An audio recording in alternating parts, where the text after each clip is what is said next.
Lõpetage volikogus joomine. Eesti Päevaleht lõpetab alates 1. aprillist paberkujul Venemaa alustas täna varahommikul sõda Ukrainas. Kõige kehtsam luppe. Rahvusringhääling kahjustab Eestile mainet. Meediapalat. Tere taas, kallid Meediapalati kuulajad. Oleme teie ees juba sedapuhku 23. korda. Hiljuti tegime mitu erisaadet Kevadgrillilt. Kes ei ole veel kuulanud, visake kõrv peale. Aga täna oleme siin natuke tavapärasemas formaadis. Täna minuga siin ajakirjanduse teemadel arutlemas värskelt bakatöö kaitsnud Maria Johanna Vompa. Tere! Ja mitte veel bakatööga alustanud Christopher Muraveiski. Kusjuures ma täna mõtlesin välja oma bakatöö teema, nii et ma olen samm lähemal bakatöö kirjutamisele kindlasti. Maria, räägi, mis teemal sa bakatöö kirjutas üldse? Mina kirjutasin bakatöö radikaliseerumisprotsessidest sotsiaalmeedias ja deradikaliseerumise võimalustest. Oho! Mis need tulemused tulid siis? Kui palju meil radikaliseerutakse? No ma tegin ekspertintervjuud, nii et seda ma ei küsinud, kui palju neid inimesi on, aga selles mõttes ega sotsiaalmeedias ei erine midagi väga füüsilises maailmas toimuva radikaliseerumisega, vähemalt eksperthinnangute põhjal, kuigi teised allikad seda nagu justkui ei kinnitanud. No kes need eksperdid sel teemal on? Eksperdid on Kaitsepolitseiamet, politsei, siis tegelikult peaks olema ka Siseministeeriumist inimesed, kes sellega tegelevad. Minu valimisse nad ei kuulunud. Ja on ka teadlased, kes radikaliseerumist uurivad ja eelkõige nad on siis nagu terrorismi poole uurivad terroristlikke organisatsioone. Väga põnev, ma juba ootan selle lugemist. See peaks olema vist D-Space'is juba üleval, aga ma ei tea ka. Visake pilk peale. Ja täna me räägime muidugi Europarlamendi valimistest ja räägime ka sellest, kuidas siis Züleyxa Izmailova Eesti 200-st ära tuli või välja visati ja räägime ka sellest, et Maksu- ja Tolliamet plaanib siis ettevõtete ja võib-olla ka eraisikute pankakontosid sõeluma hakata, nagu nad seda ütlesid. Ja lähmegi siit siis meie nädala tähelepanekute juurde. Ja, minu uudis on nüüd ilmunud siin paar tundi tagasi. Artikkel kirjutab siis seda, et Eesti Keskerakond plaanib minna automaksu seaduse vastu kohtusse või õigemini pöördub kohtusse, et seda seadust vastu ei võeta. Ja Mihhail Kõlvart siis ütleb, et see seaduseelnõu on põhiseaduse vastu ja eelkõige siis on vastuolus paragrahv 28-ga, mis siis ütleb, et lasterikkad pered peaksid olema erilise hoole all, aga praegune mootorsõidukimaksu eelnõu seda erisust ei soosi. Ei teagi, mis nüüd siis saama hakkab, eks seda tuleb nüüd jälle menetleda, mis tähendab seda, et kogu see automaksu eelnõu arutelu kestab veel kauem kui algselt planeeritud. Christopher, mis sa tähele panid? Ma panin tähele ühte huvitavat asja. Pühapäeval toimus Delfis suur valimisturniir, kus siis läksid kokku 8 Europarlamendi kandidaati ja tehti selline 4 tundi kestev turniir, kus siis hindasid kandidaate Eesti Väitlusseltsi liikmed ja mille lõpuks võitis Marina Kaljurand, aga huvitav asi, mis võib-olla kohe silma ei paistnud, oli see, et Evelin Sepp Rohelistest oli siis kohal oma koeraga ja tuli välja, et Evelin Sepa koer näksas grimmiruumis Urmas Reinsalu püksis äärest ja siis lisaks veel 10 minutit enne poolfinaali, kus siis Sepp oli vastakuti Reinsaluga, roojas siis Sepa koer Reinsalule mõeldud poodiumi ette. Minu nädala tähelepanek pärineb 29. maist, kui ma vaatasin TV3 uudiseid. See oli pühapäevane päev ja esiuudis oli siis Eesti Erametsaliidu meeleavaldusest, mis pidi toimuma Toompeal. Aga huvitav selle juures on see, et see meeleavaldus ei toimunud isegi sellel päeval, kui uudis tehti, vaid et kui uudis ilmus pühapäeval, siis meeleavaldus oli alles kolmapäeval. Aga millest siis uudis tehti, oli ettevalmistus meeleavaldusest. Meeleavalduse sisu oli siis see, et taheti viia, või viidigi siis Vabaduse väljakule surnud kuusk, mis oli siis üraskite poolt ära söödud tõenäoliselt. Ja siis TV3 käis uurimas seda, kuidas seda kuuske maha võeti ja kuidas see sinna viidi. Aga mis selles loos nagu sellist tähelepanuväärset oli see, et kuna see oli uudiste esilugu, siis ma eeldaks, et tegu oli uudise žanriga.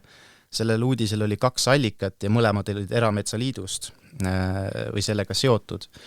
ehk siis mulle ta andis niisugust makstud sisu või midagi sellist, siis see andis samasugust vibe'i selle koha pealt. Et ajakirjaniku enda tekst oli ka suhteliselt selline, ma ütleks, et mitte uudisežanrile vastav, kui sa kasutad neid samu termineid, mida Erametsaliit oma kommunikatsioonis ja nimetad seda kolepuuks ja mingiteks asjadeks, siis see ei ole väga ajakirjanduslik. Ja ma vaatasin üle need allikad ka, seal loos oli täpselt 2 allikat, üks oli Mari Teesalu, kes on siis Erametsaliidu keskkonnanõunik ja Taavi Erhpais, kes on siis uudises märgitud kui metsamees, aga tegelikult on ta jahiseltsi liige, metsaühistu liige, ta on metsaettevõtte liige või mitte liige, vaid siis ainuomanik ja selle ettevõtte käive oli nagu üle 100 000 euro, ehk siis tegu ei ole mingisuguse lihtsalt põlve otsas nokitsejaga. Aga et kui sa jätad uudises kõik need asjad mainimata või seal, kas või selles nii-öelda tiitris või tiitlis nime nii-öelda seal all, et siis see jättis väga halva mulje mulle. Kusjuures me ju seal Kevadgrilli kõige esimeses saates rääkisime ka sellest sisuturundusest ja sellest, et kuidas tänapäeval ajakirjanduses, eriti nagu digiväljaannetes pressiteateid kirjutatakse ajakirjanike poolt, nagu nemad ise oleksid selle teema nii-öelda leidnud. Mulle jääb mulje, et sinu kirjeldusest jääb selline mulje, et see on ka midagi taolist, et Erametsaliit kutsus nii-öelda tele omale külla ja siis räägiti erinevatest probleemidest, mis neil on, aga kuna ajakirjanik ei võtnud järelikult seda vastaspoolt, siis kas me saame nimetada seda ajakirjanduseks või sisuturunduseks? No see oligi minu küsimuse koht, et ma ühe tsitaadi panin kirja ka, mis ta mainis siis ajakirjanik, kui ta oli jõudnud, see oli enne, kui ta jõudis Vabaduse väljakule, aga tsitaat on siis järgnev, et iga terve mõistusega inimene saab ju aru, et selline puu tuleb maha võtta, et ametnikud ei saa siis või, tsitaadi lõpp. Ehk siis minu küsimus on see, et ajakirjanik siin ju tegelikult valis poole, et kus on see ajakirjanduslik sisu, kus on see uudis-sisu. Me teame, et see metsandus on maru tundlik teema ja sellisel teemal peaks nagu eriti läbi mõtlema, kuidas seda teha. Ja demagoogiat kasutada ei ole ka võib-olla kõige mõistlikum idee. Ajakirjanikuna. Aga liigume siit edasi siis tänase põhiteema juurde, milleks on Europarlamendi valimised.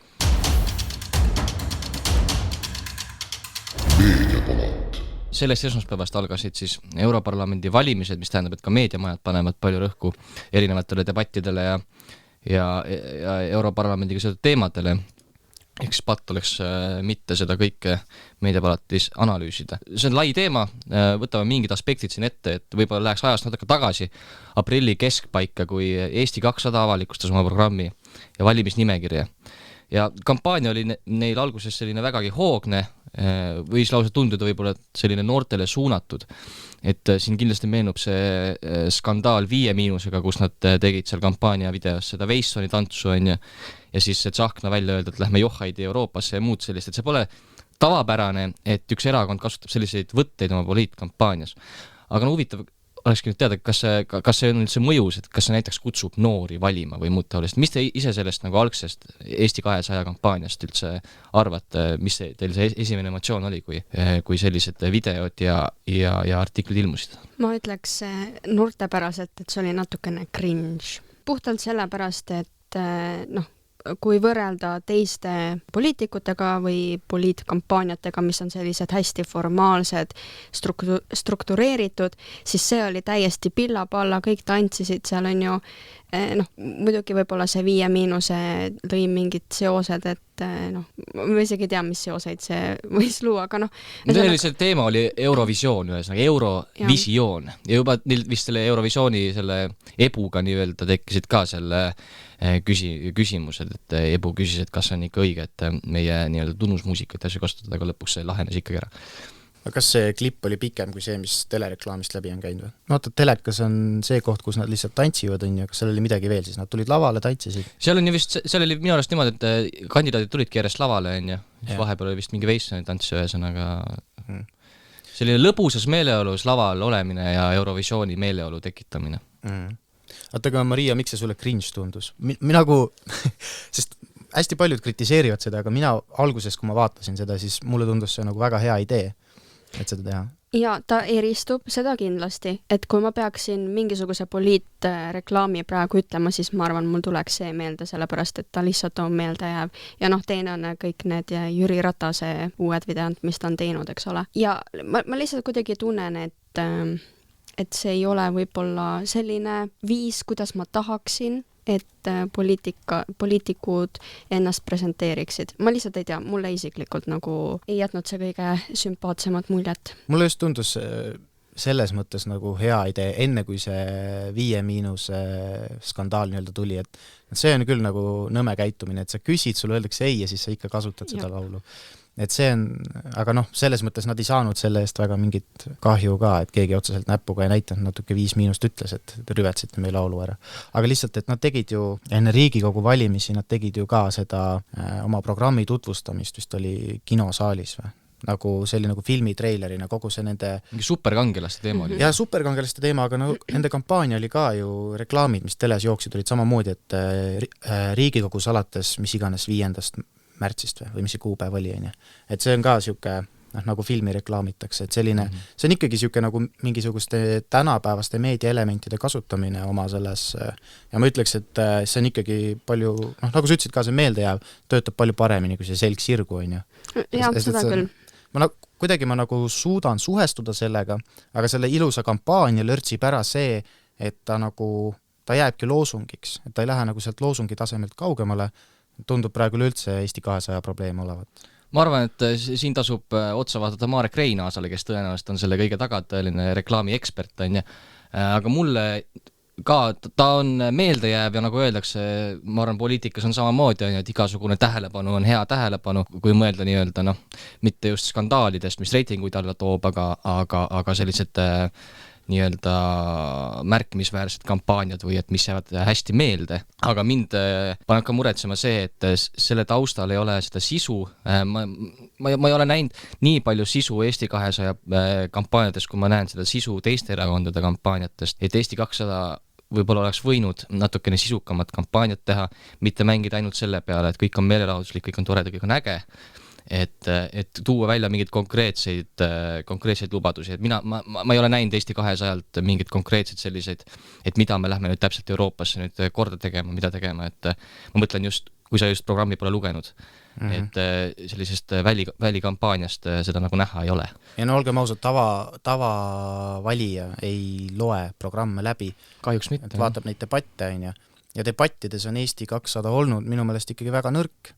Et neil on peamiselt Margus Tsahkna käinud seal esindamas. Ta ei ütle mitte midagi konkreetset, mis nad tegema hakkavad, ta ütleb lihtsalt üldiselt, mida peaks tegema, et me peaksime julgeolekule mõtlema või sellele rõhuma, aga seda räägivad kõik ja see ei ole mitte midagi konkreetset, mitte ühtegi konkreetset sükest lubadust ei ole. Et mõni teine erakond suudab palju paremini oma nagu konkreetsed jutupunktid sõnastada. Nagu näiteks Isamaa, kes on ju tegelikult teinud kampaaniat põhinedes Eesti valitsuse kritiseerimisel, on ju. Et mõni päev tagasi siin Isamaa Facebooki kontol oli kirjas, et hääl Isamaale on protesti hääl praeguse valitsuse vastu või siis seisab kuskil ajalehtede esikaanel, et oled tüdinud Kallase valitsusest, siis vali Isamaa. Et siin nagu tekib ka see küsimus, et esiteks ta on samamoodi meeldejääv, on ju. Ja aga tekib see küsimus, et kui pädev see on, see argument, et nüüd eurovalimisi seostada siseriiklike kas probleemide või Eesti valitsusega, et kas see reaalselt mõjub. Ja nagu Reinsalu ütleb, et positiivne alternatiiv on Isamaa, et see on ju kaasa tegelikult toonud tohutu reitingu tõusu Isamaale. Isamaa on vaieldamatult praegu tipus pärast seda, kui Reinsalu esimeheks sai ja hakati rääkima positiivsest alternatiivist. Et nüüd olekski huvitav pärast valimisi näha, et kui palju selline kampaania, mis rõhub siseriiklikele probleemidele, Eesti valitsuse kritiseerimisele, aitab kaasa nende valimistulemusele. Et kas inimesed nagu reaalselt usuvad ka seda, et eurovalimised aitavad nii-öelda parandada siseriiklikke mingeid probleeme või asju? Ma arvan, et mängivad selle emotsiooni peale lihtsalt, et mingil ühiskonnagrupil on lihtsalt väga villand ja siis nad lihtsalt annavad protestihääle. Ja tegelikult nad sealt mingit muutust sellest ei loodagi muud kui, et me ei lase teid Euroopasse. Ma arvan, see jääbki sinna tasemele. Et selles mõttes nad saavadki seda rääkida. Et kui ma enne mõtlesin, et see on nagu väga rumal strateegia, siis nüüd ma hakkasin mõtlema, et see on tegelikult päris kaval. Sellepärast, et Euroopas toimuvad asjad jäävad meie Eesti inimestele ikka võrdlemisi kaugeks. Ja nüüd, kui meil on üks erakond, kes ütleb, et ära ole seal, tead ära Kaja Kallase poolt vali, eks ole, kuigi tema poolt ei saa valida, aga lihtsalt, et kui sa valid liberaalsemaid erakondi, siis sa oled ergo Kaja Kallase poolt, eks ole. Ja inimestel, nagu sa ütlesid, on selline viha sees. Nüüd, kui ma oleksin nagu kibestunud, ma ei taha olla selle liberaalse valitsuse poolt, siis ma lihtsalt hääletan Isamaa poolt, seepärast, et nad ju lubasid vastu seista. Tegelikult on kaval ju. Võib-olla mitte väga eetiline, aga võib-olla kampaaniana ikkagi töötab. Eetilisuse küsimus on ka see, et on kallale mindud konkreetsetel isikutel, eks ju. Et siin samamoodi võtan ette mõne Isamaa reklaami on ja siis, et hääl Kaljurannale või Paetrile on toetus Kallase valitsusele või hääl sotsidele ja Kaljurannale on samuti toetus Kallase valitsusele, et on mindud nagu konkreetselt poliitikute nimeliselt nende vastu nii-öelda, et Isamaa ongi teinud mingisugust sellist vastandumiskampaaniat, negatiivne kampaania, eks ju. Ma rääkisin nädalavahetusel ühe politoloogiga ka sellel teemal, kes rääkis samamoodi, et tema pole enne näinud, et Isamaa siin, et mõni erakond ühesõnaga läheks nimeliselt oma kampaanias kellelegi vastu, et see pidavat olemagi väga ebameeldiv Isamaa poolt. No aga ei ole ainult Isamaa ette võtnud, tegelikult debattides on ka ikka päris tuliseks läinud. Debattides on teine asi, see on nagu tavapärane, et debattides hakatakse rääkima, aga ma räägin nagu konkreetselt valimiskampaaniast või nagu välikampaaniast või ajaleht või isiganet. Ei, selles mõttes jah, et konkreetselt näoga tuuakse välja poliitikud oma reklaamis, et ikkagi hea tava on see, et sa võid ennast kiita, aga sa konkurenti nagu niimoodi ei materda selles mõttes. Et sellest näo ja nimega tood välja, see on väga siuke piiripealne värk. Aga mind üllatas see, kui ma vaatasin paar päeva tagasi esimest stuudiot ja siis seal oli Mihhail Kõlvart ja Lavly Perling.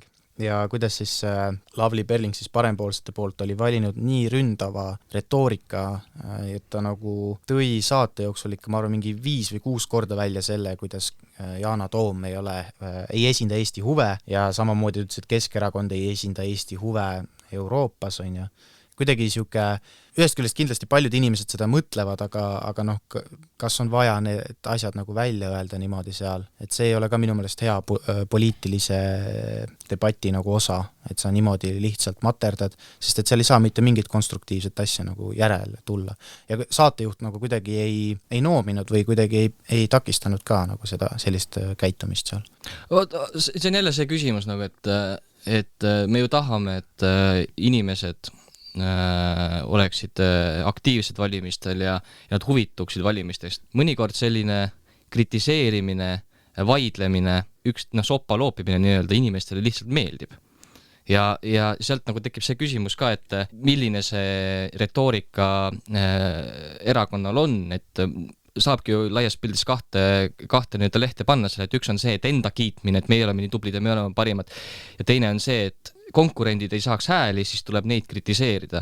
Ja minu arust teiste kritiseerimine on ka üks demokraatia alustest, ehk siis sa pead kritiseerima ju tehtud otsuseid või mingit üldpilti, et Jaa, aga ta ei kritiseerinud ju, võtame selle sama näite, on ju, et ta ei kritiseerinud mitte ühtegi otsust, et kui sa ütled teise inimese kohta, et sa ei esinda Eesti huve, siis põhjenda seda, miks sa ei esinda. Jah, ta siin kaitseb mingisuguseid juriidilisi vaidlusi ja nii edasi, aga lihtsalt, et kuidagi võiks seda nagu üldist lihtsalt soppaloopimist vähem olla ja vähendada. Miks siis poliitikutele ettepanek, et kui soppa loobite, siis tehke seda mingitel väidete alustel või no põhimõtteliselt, jah. Et tooge välja siis, et miks see nii on, on ju. Sest et veits tüütuks muutub ka, et mina olen hea ja teie olete halvad, aga miks sa oled hea ja miks teised on halvad? Et Isamaa samamoodi ei too ühtegi asja välja, mis nad oleks viimase 5 aasta jooksul ära teinud, aga nad oskavad välja tuua, mida teised on siseriiklikus poliitikas. See on nagu opositsioonile nagu kuidagi tavapärane ka tavaliselt. Okei, kritiseerimine küll, aga nagu mida teie teinud olete? Mida Riho Terras reaalselt teinud on peale selle nagu per minimumi? Ega ma ei tea tegelikult, võib-olla ta on väga palju teinud, aga lihtsalt see ei kajastu mitte kuskil. Nojah, aga viha on väga suur motivaator, nii et läbi selle inimesi ma arvan tegelikult, et see viha natukene tõstab valimisaktiivsus ka. Tõenäoliselt.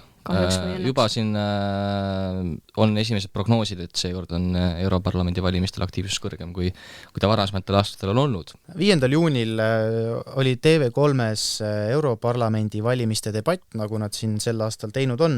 Ja seal siis oli avaküsimus poliitikutele midagi seoses ajakirjandusega. See oli, kuidas ajakirjandus on kajastanud või tähelepanu pööranud, jah. Ja siis Marina Kaljurand sai seal esimesena sõna ja selles küsimuses oli natuke ka kriitikat selles osas, et tegelikult nagu mitte midagi ei tea valija sellest, et mis toimub Europarlamendis ja kuidagi nagu kaugeks jääb see valija jaoks, et võib-olla sellepärast on ka valimisaktiivsus madal. Ja siis Marina Kaljurand vastas pikema vastuse, aga üks osa sellest vastusest oli see, et ka ajakirjandusel on palju teha selles osas, et inimeste teadlikkust tõsta siis Europarlamendi valimiste osas. Ja teine vastus, mis Riho Terraselt siis tuli, oli see, et Eesti ajakirjandust huvitavad teised teemad või siis ei huvita üldse, mis toimub Europarlamendis. Et väga nagu kriitiline toon oli, Kaljurand tõi kohe välja selle, et ta on tegelikult valijatega suhelnud, et ta on oma isiklikku blogi pidanud. Ma ei ole sellele blogile seda pilku peale visanud, aga see, mis ta seal rääkis, et ta on teinud iganädalasi videopostitusi ja blogipostitusi ja et mingitel postitustel pidi üle 80 000 vaatamise olema, et see on nagu, et ta üritas näidata, et ta on väga head nagu seda kommunikatsiooni teinud, on ju. Teine kandidaat, või saadik, kes on teinud, on Jaak Madison olnud, on ju, aga tegelikult see ei ole ju seda probleemi lõpuni ära lahendanud. Ja ma ei ole nõus ka Riho Terrasega, et ajakirjandust ei huvita. No miks ei peaks huvitama, kui see lugejaid toob. Aga lihtsalt, et selle Marina Kaljuranna kriitikaga ma ka lõpuni nagu nõus ei oleks. Või kuidas nagu teile tundub, et kas ajakirjandus siis on tõesti jätnud nagu märkamata selle viimase 5 aasta jooksul? Väga lihtne on kritiseerida ajakirjandust mingitel sellistel teemadel, et inimesi ei huvita või et valimisaktiivsus on nii madal, et järelikult ajakirjandus ei räägi nendest teemadest. Räägib küll, aga lihtsalt Europarlament ongi inimestele kaugem, kui on siseriiklikud valimised, kui meil on Riigikogu valimised, kohalikud omavalitsuste valimised, et mind tõesti nagu üllatab see, et poliitikud võtavad selle suuna, et ajakirjandus ei räägi, et minu arust meil on ajakirjandus väga palju häid näiteid. Üks on, Delfis on Herman Kelomees, kes teeb nagu korralikke ülevaateid, tagatubasid sellest, mis Europarlamendis toimub enne valimisi juba, või isegi mitte valimiste ajal, vaid kogu aeg. Ta käib ise koha peal, räägib inimestega ja just tema formaat, see tagatoa formaat, et nagu millised otsuseid, kuidas tehakse ja milline see nii-öelda meelestatus on ja kõik see, et see on nagu minu arust väga hea näite. Teine on Joosep Värk on ju ERR-ist, kes nüüd tuli Brüsselist küll tagasi, aga pikalt oli seal, et tõi seda nagu Europarlamendi tööd inimestele lähemale, et minu arust ajakirjandus väga huvitavad mis puudutavad Eestit ka mingid teemad, me räägime põllumajandusest, keskkonnast, hoonete soojustamisest, on ju, kaitsest, et ma ei tea, kas need Europarlamendi saadikud siis ise ei loe piisavalt Eesti ajakirjandust või nagu, et miks rünnatakse Eesti ajakirjandust selle pärast, et Europarlamendi valimistel on aktiivsus madal, et see ei ole nagu kuidagi pädev, sest nendest teemadest kirjutatakse kogu aeg. Ma ei kujuta ette, miks nagu ajakirjandust süüdistatakse praegu sellest. No ilmselt see, et see ei lähe kokku nende narratiiviga ja nad ei näe enda seda agendat, mida nemad tahavad Europarlamendi valimistel teha, nad ei näe seda domineerivalt või ta on kuskil, ma ei tea, selles hallis kastis, et Riho Terras lubab ka seda. Et ma arvan, et see on see, mida nad ootavad. Seda ei mõista ajakirjanduse rolli ühiskonnas, nagu et kui palju saadetakse ju toimetustesse pressiteateri, et mina tubli volinik tegin seda, käisin seal, et kui need lihtsalt üles pandaks, siis seal ei ole mitte mingit ajakirjanduslikku sisu, on ju, et ajakirjandusel on ka mingid kriteeriumid, mida kuidas nagu teha ja kuidas avaldada, et neid pressiteateid avaldatakse, lihtsalt nad võib-olla tõesti esilehel kahte uudisse ei satu, sellepärast, et seal ei ole tegelikult uudisväärtust, on ju. Et Europarlamendi volinikud võiksid nagu aru saada sellest, et ajakirjandus ei ole selleks, et läheks läbi lihtsalt pressiteated, vaid see roll on palju olulisem ja räägitakse nendest teemadest, mida ajakirjandus siis arvab, et on oluline inimestel teada ja need käsitletakse mitte ainult ühe inimese ehk siis esindaja või Europarlamendi liikme perspektiivist, vaid sinna võetakse kõrvale ka teisi. Kõigest ei saa rääkida läbi lillede, et kõik on nii tore ja hea. No ma arvan, et see, mida nad silmas peavad, ongi see, et kui, muutustest Euroopas ja otsustest ju räägitakse. Kõik suuremad mingisugused arutelud käivad ikkagi ju kas või Aktuaalsest kaamerast läbi, aga lihtsalt sinna ei mainita juurde, et parlamendis oli tol päeval kohal ka Riho Terras ja Marina Kaljurand. Et see on ikkagi nende enda kommunikatsiooni küsimus, kuidas nad seda kohale toovad ja see, et sina kandidaadina ei ole nähtav, et teie saadikute töö ei ole Eestis nähtav, siis järelikult te olete teinud selles osas halba tööd, et ei ole suutnud seda nagu tuua. Ajakirjandus, et iga Eesti meediamaja ei pea saatma oma reporterid teile sinna sabas jooksma, kes siis kogu aeg vaatab, et mis te teete ja mida te lõunaks sööte. Et see on ikkagi teie enda töö, kui te tahate sellest Eesti rahvale rääkida, mida te teinud olete. Et jah, mingi maani on ju, ajakirjandus peab täitma selle osa ära, et me informeerime inimesi, aga see osa on väga hästi täidetud, see on väga hästi tehtud nagu Eesti ajakirjanduse poolt. Nüüd see pool, et kes seda seal tegi, nagu ma saan sellest probleemist ka aru, et inimesed peaksid teadma, ma ei näe, et ajakirjandus peaks seda lõpuni tegema, et need debatid toovad kord aastas neid lähemale, aga et me peaksime tegema neid debatte kogu aeg või ma ei tea, mis see... See ongi see küsimus ka, et tuleb mingi oluline otsus Euroopast on ja siis parlamendisaadikule ei meeldi see, et ei kirjutada, et näe, mina olin ka selle otsuse juures on ja, aga ütleks põhjus, et miks me peaksime siis panema sinu sinna nii-öelda artiklisse sisse, et sina olid selle otsuse juures või nagu et see ei ole ajakirjanduse roll nagu ma ei tea, ülistada mingeid inimesi või eriti poliitikuid nagu, et seal on mingid teised kaalutuskohad. Ja kuna neid on ainult 7 ja nad on proportsionaalselt nagu nii paljude otsuste juures, siis tõstaks nad lihtsalt nii kõrgele sellest tähelepanu, mis iganes. Lugejal tekkis kohe küsimus, miks te teete nii? Jah, miks te nii palju neile tähelepanu see pole vaba ajakirjanduse nagu nii-öelda eripära, iseloom. Meil siin hea esmakursuslane meie erialalt Johannes Peetsalu on Delfis teinud väga huvitavad videod, kus ta siis meelitab poliitikuid või kus poliitikud meelitavad teda siis valima. Tegemist on sellise hästi lõbusas meelelus, väga hästi kokku pandud saatega, et ma arvan küll, et see kutsub küll, selline käsitlus nii-öelda poliitikutest kutsub küll noori rohkem valima. Mulle ka see video väga meeldis, ma vaatasin veel eraldi neid täispikki ka, mis olid Jüri Ratase ja Rain Epleriga, et selles mõttes jah, lahe formaat, et mõni poliitik täitsa kohkus ära või kuidagi oli näha, et tal ei olnud nagu, ta ei oskanud kohe sellist küsimust oodata, et niimoodi väga kuidagi vabas vormis või niimoodi küsitakse. Aga see oli väga hea, sest et see näitas, kuidas poliitikud, ma ei tea, improvad siis või? Jah, see on jälle see, et tuua nagu poliitikud inimestele lähemale. Said oma inimlikku poolt näidata. Täpselt, jah.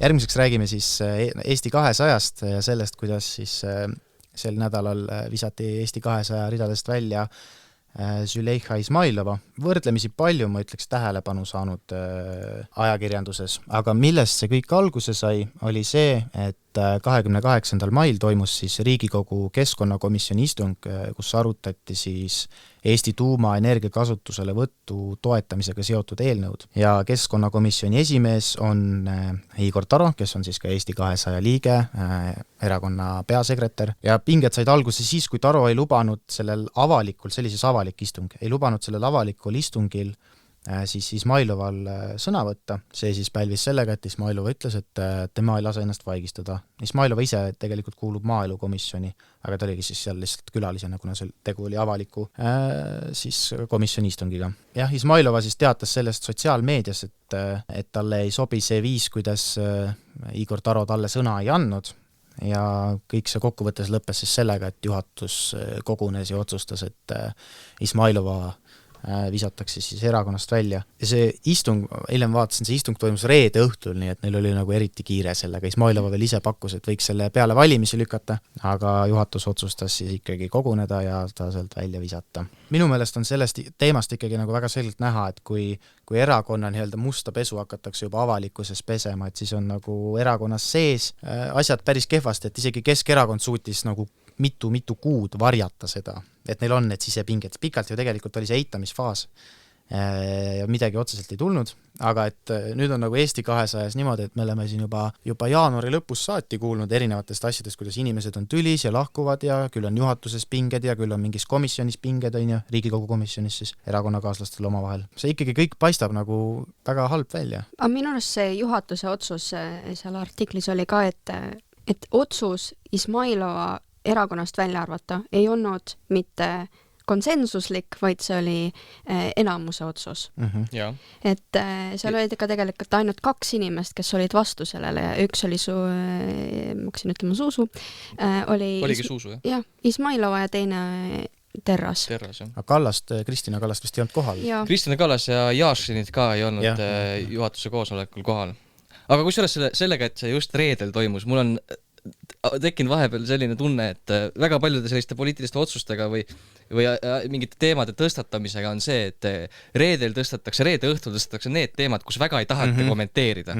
Ehk siis ajakirjanikud tahavad ka nädalavahetusel koju ära ja siis nii-öelda tehakse reedel see otsus, et jumala eest keegi tuleks meid pinnima selle teemal. Stratcom. Stratcom, jah.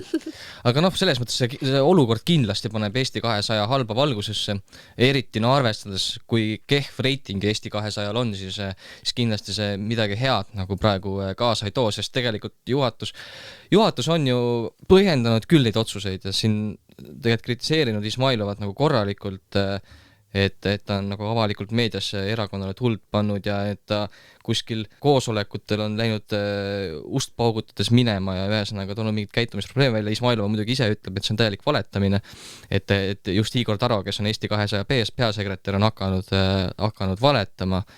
See üks asi ongi see, et kus see nagu tõde asub selles kõiges, et mida on tavaliselt selliste skandaalide puhul väga keeruline üles leida, sellepärast, et kui me vaatame mõlemapoolseid nii-öelda argumente, et juhatus ütleb, et Izmailov on pidevalt kritiseerinud erakonda ja et selline käitumine, korduv käitumine just ei ole tolereeritav, see on nagu arusaadav, siis samas Izmailov ise räägib, et erakond peabki olema avatud ja peab olema avatud ka kriitikale ja kõigele, et ka see on nagu arusaadav, et siis tekibki nagu see küsimus, et kas see on tõesti selline padase või katelt olukord. Aga ma arvan, et see konkreetne juhtum ei ole nagu kõige olulisem, vaid pigem on just nimelt need sisepinged Eesti 200-s, et kui me näeme, kuidas on reageerinud sellele kõigele Eesti 200 üks asutajaliige Kristina Kallas on ja kes on nüüd juba öelnud, et ta kaalub ka erakonna esimeheks uuesti kandideerimist ja kes tugevalt kritiseerib seda juhatuse otsust, et siis on näha, et Eesti 200-s on sees tekkinud pinged ja juhtimisprobleemid, sest nagu Izmailova ka seal otse uudistamajast välja ütles, et otsuseid tehakse kuskil mujal, et ei tehta nagu kuskil juhatuse koosolek, vaid tehakse kuskil tagatoas nii-öelda. Et siis ma arvan, see on üks esimestest, tegelikult varasemalt on ka asutajaliikmeid välja visatud, viimane oli mullu augustis, aga see on jälle üks näite sellest, et erakonnas sees ei ole kõik päris okei ja kõik ei ole nõus sellega, kuidas erakonda juhitakse. Liina Normet, kes on samuti üks asutajaliige, kes enam küll erakonnas ei ole, aga tema ütles, et sellist diktatuuri, nagu Eesti 200-s praegu on, ei ole Hitleri ajast nähtud. Ma päris isiklikult ei suuda seda võrdlust nagu ratsionaliseerida, et minu arvates on natukene liiga äärmuslikkusega võrdlemine või ma ei tea, kuidas teie arvate, kas see on nagu... Ma ei tea, kuidas seal sees asjad on, vaata. Et meie saame nagu analüüsida ainult ju sellest vaatest, kuidas avalikkusele tundub, mida on ajakirjanduses räägitud, aga me ei tea, mis seal nagu erakonnas sees reaalselt toimub. Et võib-olla need asjad ongi nii hullud, et tulebki sellised võrdlused teha, et me ei tea. No võib-olla see oli ka lihtsalt see, et tähelepanu tõmmata inimestele jääb meelde Eesti 200, Hitler ja siis nad saavad aru, et pole mõtet hääletada selle poolt. Juhatuse liige Toomas Uibo ütles ka ühes artiklis, et ühesõnaga Zuzu Izmailov on nüüd ka hea võimalus jälle hakata nagu kritiseerima erakonda, et see annab nagu hea platvormi talle, nagu ma arvan, seda lisan mina, aga ma arvan, nagu on ka teiste liikmetega olnud, kes on välja visatud või ise ära läinud, et erakond hakkab turm tuld saama lihtsalt ja me ei tea, millega see lõpeb, et erakonna reiting on nii kehv. Mul tekkis küsimus selles osas, et kui selle viimase nii-öelda keskkonnakomisjoni istungi, see istung pidi olema nagu viimane piisk karikas, sellepärast, et kui Igor Taro on kehtestanud seal komisjonis oma reeglid, seadus ei sätesta täpselt seda komisjoni avaliku istungi nagu kõnelemiskorda. Ehk siis see ongi komisjoni juhi enda nagu organiseerida. Ja kui Igor Taro on kehtestanud seal väga eristuva korra, sest nii palju, kui said teiste komisjonide juhid ajakirjanduses sõna, siis see ei ole nagu praktika, tavaline praktika, mida Igor Taro rakendab, see on ta mingi enda süsteem, mille ta on sinna loonud, et kuidas siis Izmailova ei olnud teadlik sellest, et see komisjon töötab niimoodi, eriti kui tegu on keskkonnakomisjoniga, kuhu ta ju ise pidi algselt juhiks minema, kus ta mingi aeg oli ka vist liige, kui ma ei eksi praegu, aga ühesõnaga, mis on talle südamelähedane teema, keskkond. Et kuidas ta siis ei olnud teadlik sellest korrast või kui ta oli, kas see on siis praegu nagu sihilik provotseerimine, kui see seda on, siis nagu mingil määral Taro jutt nagu peab paika, aga see ongi see, et mõlemas jutus on nagu kübeke tõtt, aga et nad nagu, sa pead kõik need jutud, mis nad räägivad seal omavahel oponeerides, sa pead nagu mingisuguse konteksti asetama, et tegelikult nagu sa ütlesid, me ei tea, lihtsalt see Fermi Energia osales ka selles juhatuse esimees Kalev Kallemets, rääkis Izmailova sõnul nagu enamuse sellest ajast täis, sellest arutelu ajast, et nagu kui see on osa Igor Taro praktikast, siis mitte seal kohal käinuna ma ütleks, siit lugedes ma ütleks, et see on päris halb praktika, et miks ühe ettevõtte esindaja saab terve komisjoni istungi täis lobiseda. no võib-olla see taotluslik on, et komisjoni istung oli mõeldud selleks, et nad saaksid põhjendada mingeid asju või värki, aga ma arvan, et seal on nagu see põhjus ei tulene ainult sellest ühest korrast, vaid see on mingisugune järjepidevalt on ju üles kasvanud teema ja seal on kindlasti seotud mingid emotsioonid, sest nagu Izmailova ju ise ERR-i saates rääkis, on ju, et talle kunagi pakuti keskkonnakomisjoni kohta, tehti isegi juhi kohta, siis tehti isegi pressiteade, on ju, ja siis kuskil otsustati, et ei, ikkagi nii ei lähe, on ju. Ma arvan, et seal on mingisugused emotsioonid on seal kindlasti mängus ja see ei ole nagu nii-öelda välk selgest laevast, et see on kindlasti nii-öelda kogu järjepidevalt kasvav teema või kuidas ma ütlen, et see ei ole nipsust ei teki selliseid probleeme. No Taro ju ütles, et tal on antud mitmeid võimalusi parandada enda käitumist, mis iganes see siis ka ei tähendaks ja Eesti 200-le ilmselt oli vastukarva see, et Izmailova kritiseerib neid läbi meedia. Et ma ei saanudki aru, kas nad eeldaksid, et Izmailova tuleks ja ütleks neile otse, et ei oleks seda niinimetatud nagu infooperatsiooni, et oma erakonna vastu minnakse läbi meedia, aga tõepoolest natukene jääb arusaamatuks, mis on nagu see täpne põhjus, et ma saan aru, et nad võib-olla ei taha ja ei saa öelda neid ühtseid põhjuseid, aga siiski praegu on lihtsalt see, et üks ütleb ühte ja solvavad nagu mõlemad üksteist. See on ka huvitav, mis nagu strateegia on erakonna peasekretär võtnud, et no on arusaadav, et seda otsust peab ajakirjanduses põhjendama, on ju, aga ta toob välja nagu konkreetseid etteheited Izmailovale, räägib sellest, kuidas ta on igalt poolt enne välja visatud ja alati on seal tüliga ja et ühesõnaga konkreetselt kritiseeritakse Izmailovat, et kas nagu erakonna juhid või peasekretär või juhatus peaks nagu natukene mingit piiri pidama, et päris ei hakata konkreetselt nagu isiku vastu nii-öelda ma ei ütleks, kas see nüüd laimamine on, aga samamoodi avalikus meedias kritiseeritakse, nagu Izmailova kritiseeris Eesti 200, on ju, et kus see nagu piiri jookseb, et mis hetkel nagu minnakse üle piiri sellega, et sa lähed konkreetselt isiku vastu, hakkad rääkima isikust, tema minevikust ja kõigest sellest, et kuigi on ka arusaadav, et nad peavad oma otsust põhjendama, on ju. Aga ma arvan, et siin kohal võimegi nagu jutule on ka kokku tõmmata selle tõdemusega, mida ütles ka Izmailova, et Eesti 200 Riigikogu valimistel lubatud uuest tasemest Eesti poliitikas pole märkigi. Küll aga on uus tase Maksu- ja Tolliameti uuel maksukogumissüsteemil. Meediapalat. 31. mail tuli siis välja uudis, et Maksu- ja Tolliamet soovib kehtestada sellise uue süsteemi, et pangad hakkaksid edastama neile koondinfot ettevõtete pangakontodelt läbi käinud raha kohta. Ja selle eesmärk on siis kiiremini tuvastada inimesi, kes ei maksa makse või slikerdavad mingisugust muud moodi rahaga. Ja sellele tuli väga suur negatiivne vastukaja meedias. Ma ütleks, ma ei ole näinud mitte ühtegi uudist, mis oleks seda kuidagi õigustanud, välja arvatud siis enda Maksu- ja Tolliameti inimesed. Ja mis veel selle teema puhul on huvitav, et alles nädala alguse poole Mart Võrklaev siis kinnitas, et tahetakse ainult probleemseid ettevõtteid kontrollida, aga siis sama lõigu viimane lause oli, et Maksuameti nägemuses kogutaks teavet siiski ka eraisikute kohta. Et kogu see asi on väga ebaselge kommunikatsioon, kuidas selliseid suuri otsuseid avalikkusele nagu presenteeritakse, ma ütleks, on äärmiselt nõrk, et ei ole läbimõeldud või ei ole arvestatud sellega, et kuidas inimesed reageerivad sellisele suurele muudatusele, mis mingil määral siis riivab ka inimeste privaatsust ja muid põhiõigusi. Seoses selle Mart Võrklaevaga, üks asi ongi see, et mida räägib Maksu- ja Tolliametil on see, mida Rahandusministeerium on, et Rahandusministeerium jättis kohe välja selle, et füüsilisi isikuid hakaksime jälgima nii-öelda. Aga minu arust see on jälle üks hea näide, millega saab võrdusmärgi tuua selle Tarbijakaitseameti otsusega ajakirjandust hakata kontrollima, et riik otsib vahendeid, kuidas natuke paremini jälgida inimeste tegevusi ja muidugi ma arvan, see Maksu- ja Tolliameti idee alge on ikkagi selles, et meil on vaja riigieelarvet kuidagi täita ja siis leida paremini üles need, kes maksudest kõrvale hiilivad. Iseenesest üllas eesmärk. Aga iga ettepanek, mis on seotud sellega, et me hakkame inimesi või ettevõtteid jälgima tavaliselt ka laiemas meedias laidataksegi maha või? On niimoodi õige öelda?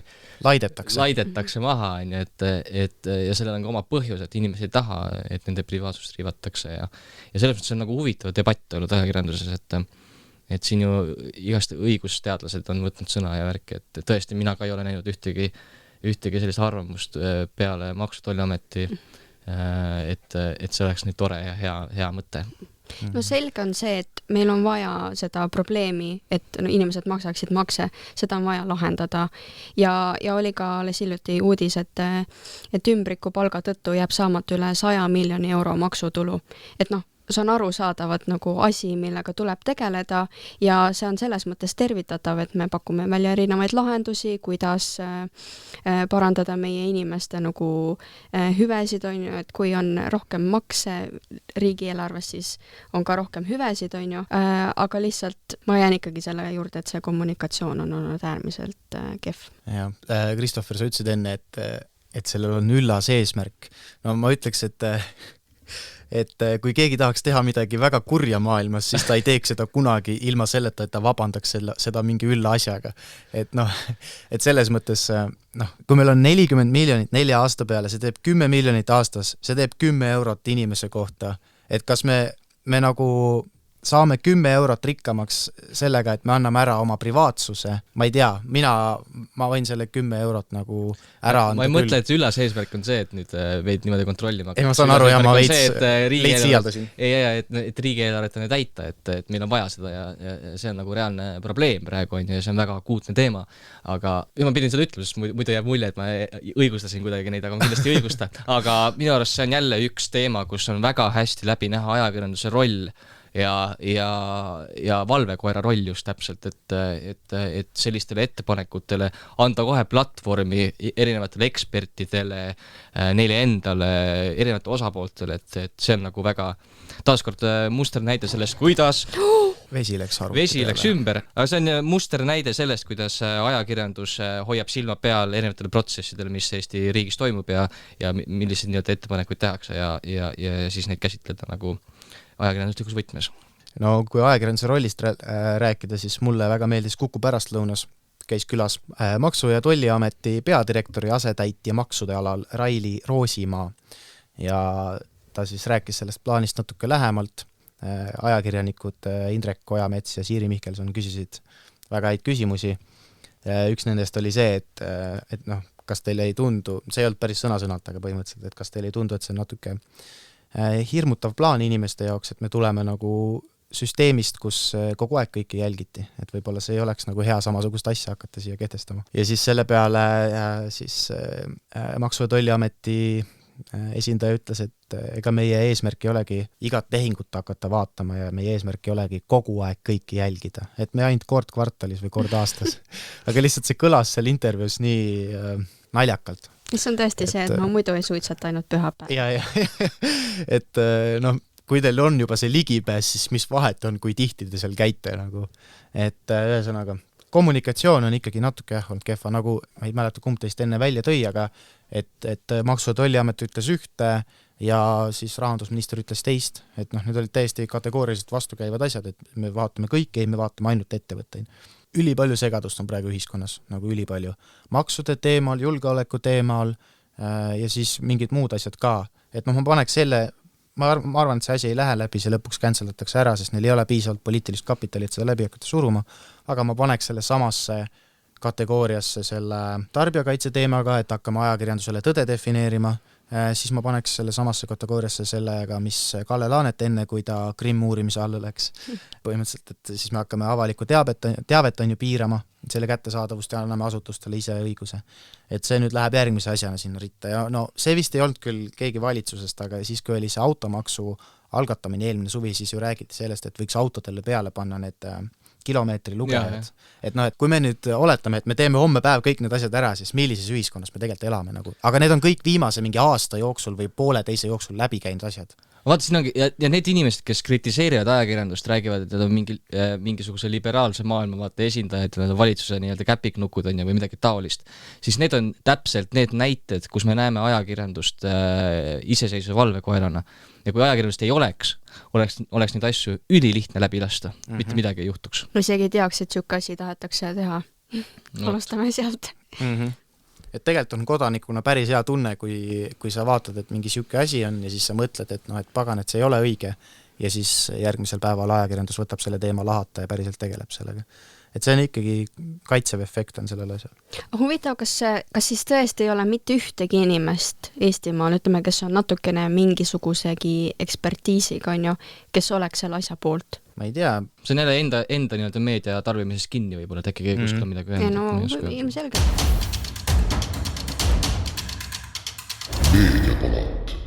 Enne saate lõppu küsiks teilt ühte asja, et kui siin oli see Padarite lahkuminek on ja siis üks meediamaja, ma ei mäleta, kas oli Delfi vist oli Kroonika siis, et kus olid sina, kui Padarid lahku läksid? See oli Ekspress. Ekspress. Vot, siis ma küsiksin teie käest, et kus olite teie, kui Silvo Ilves oma mehest lahku läks? Ma ei tea, mis kell see juhtus ja mis päeval? See juhtus, artikkel Kroonikas ilmus eile kell 18.55. Ma käisin oma mental health walki tegemas. Ma olin autoroolis. No võt. Ja kus sina olid? Ei mäleta. No võt. Ja enne lõppu ütleme veel ka kergejõustiku sportlastele palju edu, sest et tulemus on Euroopa meistrivõistlused, mis toimuvad seekord Roomas. Nii et palju õnne ja meil võib-olla on medalilootus ka Johannes Erminaal. Mida neile soovima peaks? Kerget jalga või? Pind kanda või kuidas see on? Pind kanda. Okas kanda. Okas päkka. Okas päkka. Naelkummi. Naelkummi, jah. Aga aitäh, et kes te kuulasite lõpuni, et te meid lõpuni kuulasite, kes ei kuulanud, need niikuinii tänusõnu ei kuule. Aga Maria, aitäh sulle ka, et sa meiega täna vestlema tulid. Aitäh. Ja meie lähme siis nüüd Kristofferiga suvepuhkusele ja kes veel ei ole jõudnud, siis kuulake üle ka meie Kevadgrilli saated. Kokku tuli neid 4 tükki ja need olid, ma ütleks, meeleolukad. Ütle üks iseloomustav sõna, Kristoffer, nende Kevadgrilli saadete kohta. Kaootiline. See on päris hea, kaootiline. Kaootiline, vat. Ära tuleb mainida võib-olla need, kes on juba kuulanud ka, et viimase saate puhul, et kuna seal disko oli juba nii kaua käinud, siis olime omal keeled pehmeks laulnud juba, et ei laulda sai kõvasti. Ärge midagi muud sealt arvake, et midagi juhtus. Jaa. Vot, aga vaadake meie sotsiaalmeedia üle ja nautige suve nii palju kui saate.